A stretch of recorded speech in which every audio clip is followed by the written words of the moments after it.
Meron pong tatlong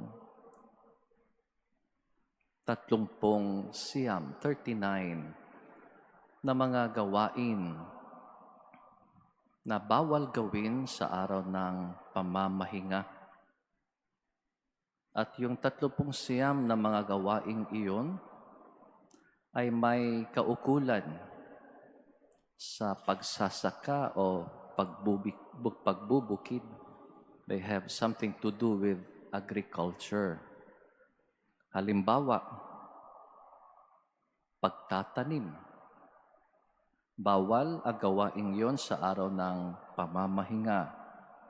Pag-araro, pag-ani, paglulugas sa mga uhay ng trigo, pagtahip, pagpili, paggiling, pagbibistay, pagtatali ng sintas ng sapatos, pagkalas ng sintas ng sapatos, pagtatahi, pagkatay,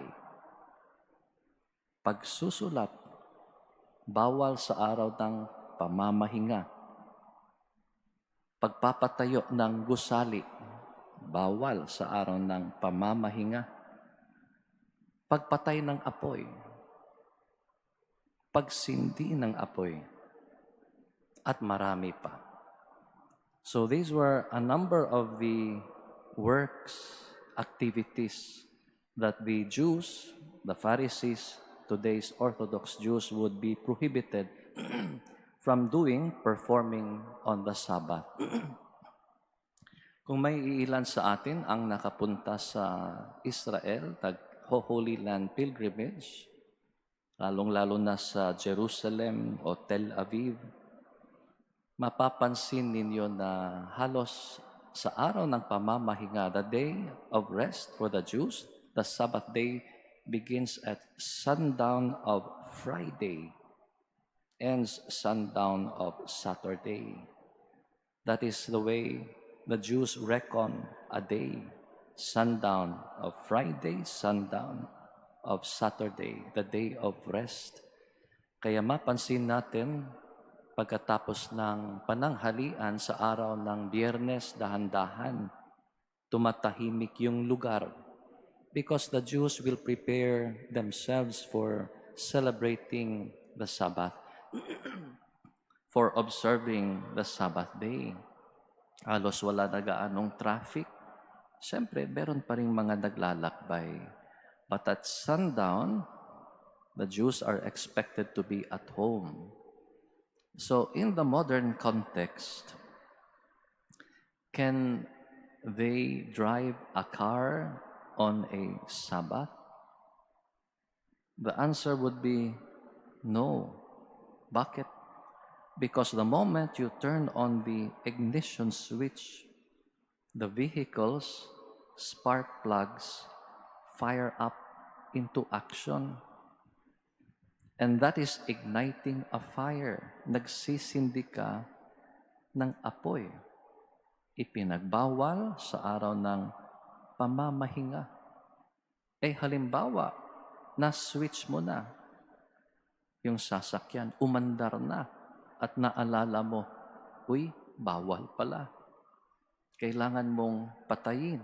Bawal din. Because that is considered extinguishing a fire, putting off the fire that comes from the spark plugs of the vehicle.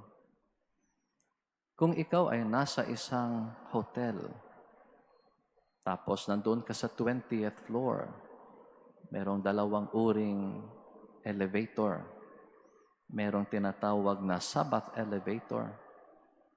At kung doon ka sasakay, siyempre, bawat palapag, hinihintuan ng elevator, automatic po yun.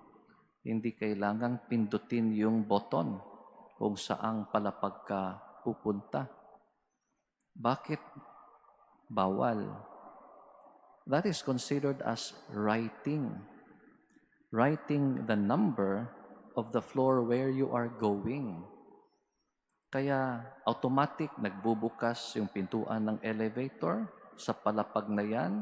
Sa second floor, bukas, sarado. Third floor, bukas, sarado. Automatic. Kaya kung tayo nandoon sa Israel, babantayan natin yung Sabbath elevator. Doon tayo sa hindi Sabbath elevator. Because when you push that bottom to the floor where you are going, that is considered as writing the number. Construed as writing of the floor number on the display. God told the Israelites, "You shall keep holy the Sabbath day." And in the original Hebrew text, the word holy is rendered as kadash. And kadash means separate, set apart, paghiwalay, pagbukod. So the Sabbath day is the day set apart. It is separated from the days of that week because it is a day for rest in allusion to God who created the world in 6 days. He was working, and on the seventh day, He rested. So the seventh day for the Jews, the Sabbath day, is a day of rest, a non-working day. It is set apart. It is Kadash. And because it is set apart for the Jews, that is keeping holy the day of rest.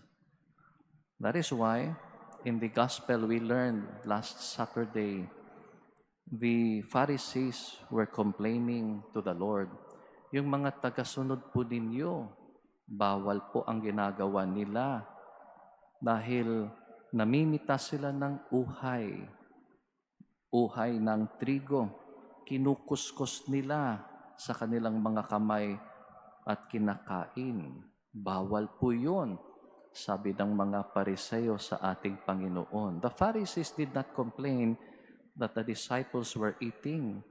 They complained that the disciples of the Lord were picking the heads of grain, rubbing them in their hands. And that is equivalent to reaping, selecting, sifting, threshing, winnowing, grinding.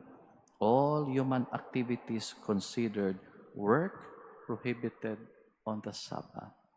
Sa ating ebanghelyo ngayon, pinagmamanmanan si Jesus. Doon pa sa sinagoga, saan siya nagturo, may isang mama, yung kanyang kanang kamay, malanta, withered hand. Pinagmamanmanan, gagawa kaya siya? Hihilumin kaya niya? Gagamutin kaya niya? Yung kanang kamay ng mamang ito? And this is what we find in today's gospel. So what lesson would we learn? An important lesson we learn from today's gospel as well as last Sunday.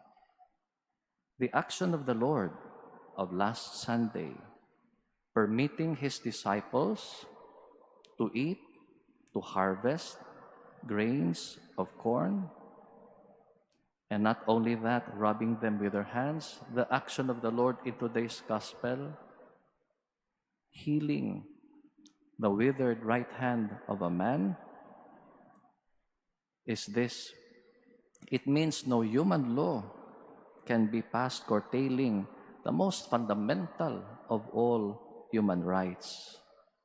No one curtails the most fundamental of human rights, the right to life, to its enjoyment, and to its fruition.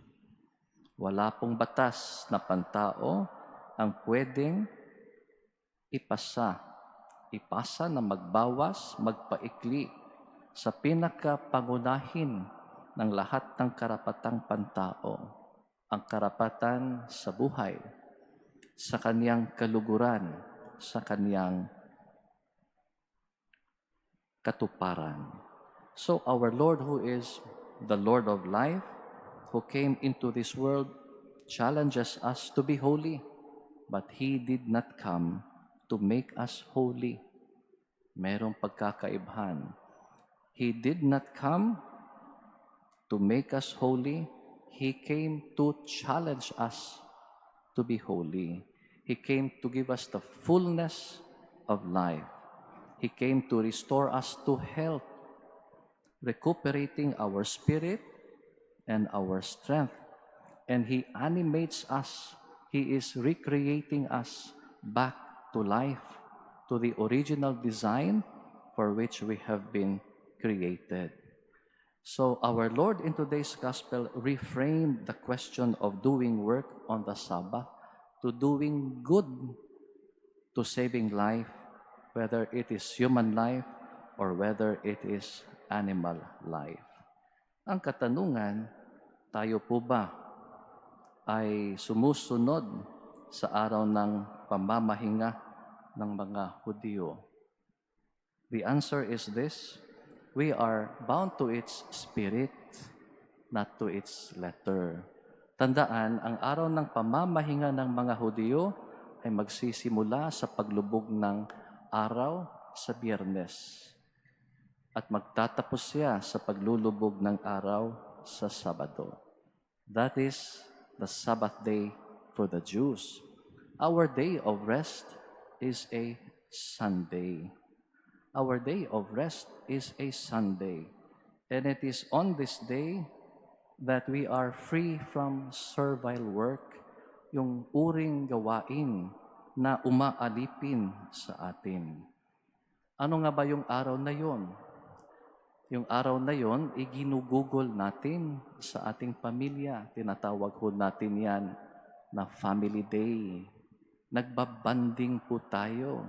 Nandoon ang kapatiran ng pamilya. Hindi po ba? At mahalaga sa atin yon dahil sa araw na iyan, bilang isang pamilya, tayo ay gumugugol ng panahon. Kasama natin ang mas malawakang pamilya ng Diyos, ang simbahan, kung saan doon tayo pinakain, kung saan doon tayo binibigyan ng buhay ng ating Panginoon. Our Sunday is a day of rest, but at the same time, it is also a day of worship. Of course, we worship the Lord every single day, especially at Holy Mass, but more especially on a Sunday when the Lord recreated us by His resurrection, giving us life that is immortal. Tandaan natin yung dahilan bakit si Jesus pumarito sa mundo. He said, I have come that you may have life and that you will have it to the full.